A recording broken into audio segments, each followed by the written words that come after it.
சூரியவம்சம் படம் வந்ததுக்கப்புறம் படம் ட்ரெண்ட் ஆச்சோ இல்லையோங்க, இந்த இட்லி உப்புமா வேறு லெவலில் வைரல் ஆயிடுச்சு.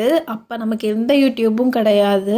அப்படி இருந்தால் கூட இந்த அளவுக்கு நமக்கு தெரிஞ்சிருக்க வாய்ப்பு இல்லை. பட் அந்த படத்தில் பார்த்துட்டு தான் நம்ம இட்லி உப்புமாங்கிற ஒரு டிஷ்ஷே எல்லாரோட வீட்டுக்குமே அறிமுகமாச்சு.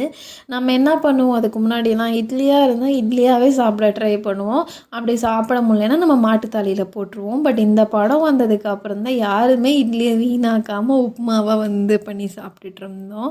அதுவும் என்னோடய காலேஜ் ஃப்ரெண்டெல்லாம் இட்லி உப்புமா நல்லா உதிரி உதிரியாகவே பண்ணிட்டுறோம். அவள் பேர் நந்தினி. அவகிட்ட நான் கேட்டப்போ அவள் சொன்னது என்னென்னு பார்த்தீங்கன்னா, இட்லியை ஒரு 5 மினிட்ஸ் தண்ணியில் நல்லா ஊற வச்சுட்டு அதை கொஞ்சம் உதிர்த்தோம்னா நல்லாவே பொல பொலன்னு உதிரும் அப்படின்னு சொல்லியிருந்தா. நானுமே அது மாதிரி ட்ரை பண்ணி பார்த்தேன். நல்லாவே உதிர்ந்து வந்துச்சு. பட் எந்த ஒரு எஃபெக்ட்டுமே இல்லாமல் ஈஸியாக நம்ம இட்லி உதிர்க்கிறதுக்கு ஃப்ரிட்ஜில் வச்சு உதிர்த்திங்கன்னா சூப்பராகவே உதிர்ந்து வருது. அதையும் ட்ரை பண்ணி பாருங்கள். பாய்.